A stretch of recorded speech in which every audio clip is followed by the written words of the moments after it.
பார்க்கவே படிச்சிருந்தாலும் என்னை பொறுத்தளவில் எனக்கு வந்து வாழ்வியலை கற்றுக் கொடுத்தாங்க. வாழ்வியல் சிந்தனையை தான் அங்கே வர எல்லாத்துக்கும் கற்றுக் கொடுத்தாங்க. எனக்குன்னுமே கிளாஸ் ஆரம்பித்தாங்க.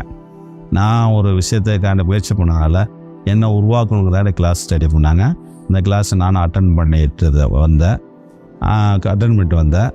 அப்படிலாம் வந்து அவங்கள எப்படி சொல்கிறதுன்னா, நீ கடவுளை பார்த்தியாடா அப்படின்னு யாரையா நம்ம கேட்டோம்னா முழிப்பாங்க. ஆனால் நான் கடவுளை பார்த்தேன். அது யாருன்னா என் குருநாதர் தான், பகாப் சாப் தான். அவங்கள தான் நான் கடவுளாக பார்த்தேன். நிறைய புத்தகம், ஒரு புத்தகம் 2 புத்தகம் இல்லை, ஏகப்பட்ட புத்தகம். அதில் நீங்களாம் படிச்சுக்கணும், நிச்சயமாக படிக்கணும், கட்டாயம் படிக்கணும்னா சமுதாய நன்மைகள்னு ஒரு புத்தகம் இருக்குது. அந்த புத்தகத்தை வாங்கி படிங்க.